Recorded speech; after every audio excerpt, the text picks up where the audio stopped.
we are united today in the fervent hope and the determined belief that we want to make anti-Semitism nothing other than a terrible memory rather than a part of our lived present. We're here in Ottawa also to identify a new phenomenon, the new phenomenon of the new anti-Semitism.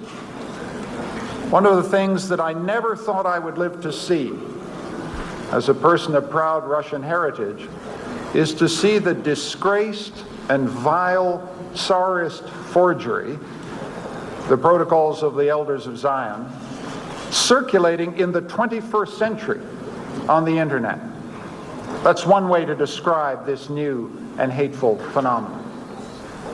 I never thought I would live to see a world in which you can go into a UPS depot or a FedEx depot in the Yemen and send a package loaded with explosives to blow up a synagogue in Chicago. This is the reality that we have to stand together as one against. This is what we have to fight. And we have to say, whatever our origins, whatever our politics, whatever our past, whatever our religions, whatever our faith, that anti-Semitism is not just a threat to the Jews. It's a threat to every single one of us and to all humanity.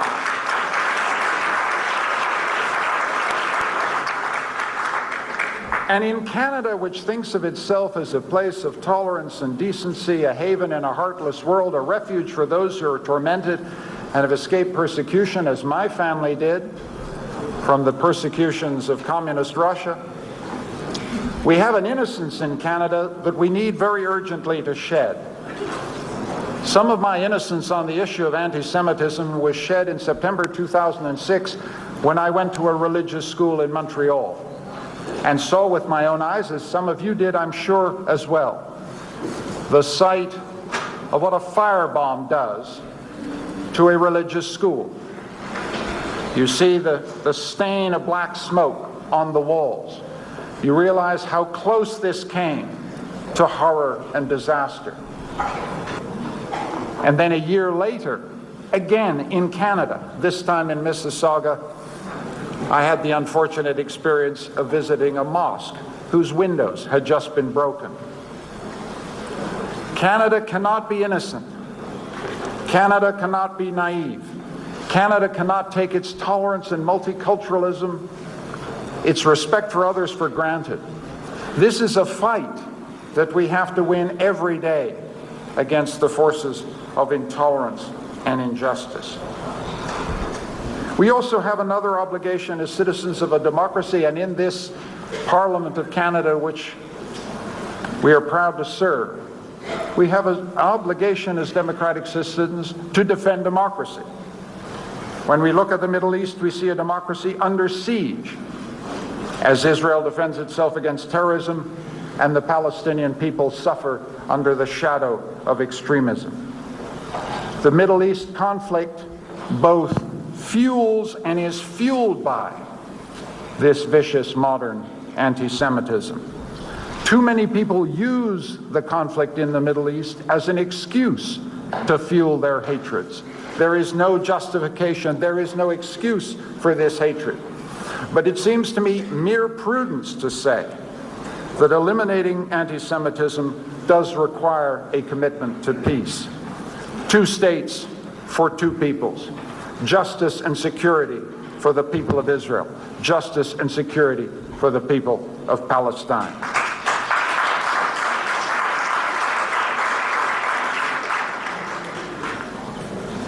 But let us also be very clear. A democratic state like Canada cannot be neutral as between a democratic state and terrorist organizations.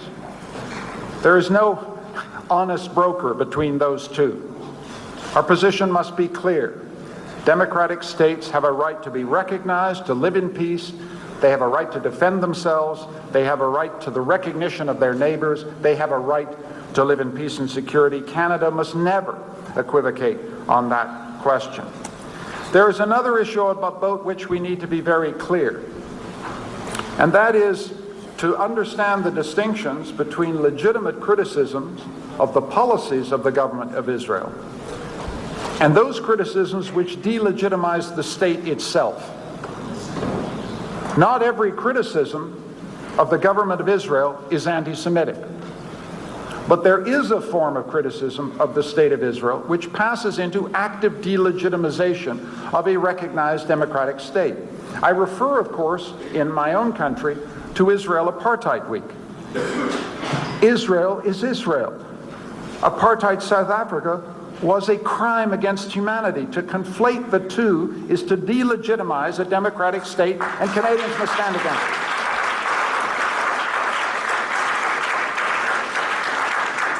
A democratic society like Canada must always create a space in which it's possible to criticize any government, including our own, including the state of Israel, but not to delegitimize those governments. And that is what has happened on Canadian campuses. When a protest against Israeli government policies becomes a protest against Israel's right to exist, it crosses the line. When such activism, when Israel Apartheid Week makes it impossible for Jewish students to stand up and affirm their point of view and their identity, it also crosses the line. And let us also be clear what our obligations entail on the international stage. We should seek to end the parade of one-sided anti-Israeli resolutions at the United Nations. We should use whatever influence we have to restore balance to the work of the United Nations human rights bodies. We don't claim that Israel is perfect, but singling out one country for repeated denunciation while ignoring the human rights abuses of others is a flagrant misuse of the United Nations and its principles.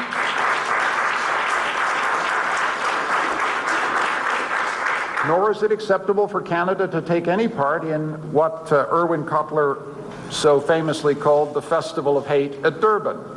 We cannot be part of international organizations and international groups which single out one state to the exclusion of all others for unique and single condemnation. It's unacceptable.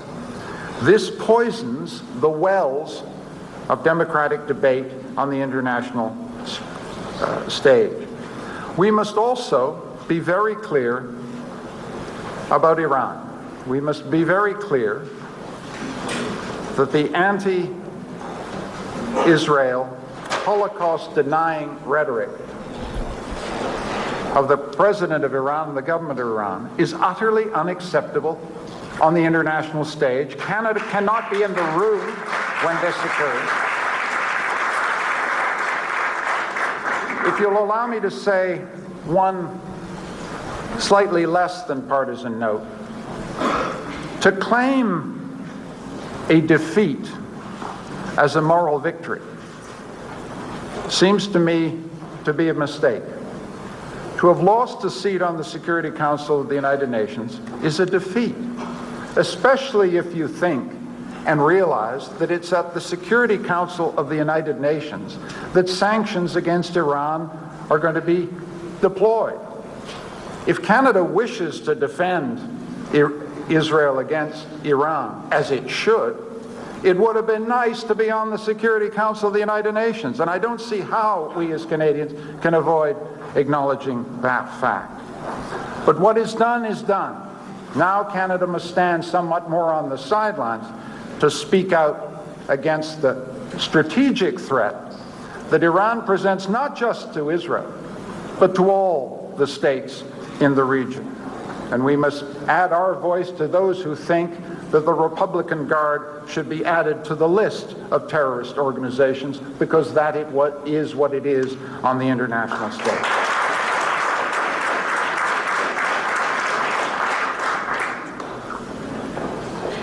Ultimately, the attachment that we must speak for is to defend Canada as a proud defender of the tolerance, a proud defender of the fairness, a proud defender of the justice that we have always stood for on the international stage. When I was at a meeting on Friday night in Peel, there were 1,000 Canadians in the room. And as I went from table to table, as a politician does, I was struck by the number of Canadians who have come here and made a home escaping from horror overseas.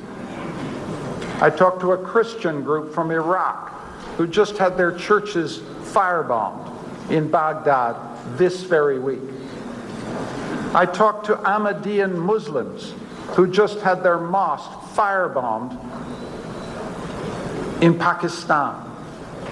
I've just spoken to members of the Jewish community who could cite examples of desecration in their graveyards in countries around the world. This is very close to us. This is very intimate to us. This is very important. Canada must stand with all of you, under any government, liberal, conservative, whatever the people decide, against this form of hatred which destroys everything that we love and fight for in our home and native land. Thank you so much for listening.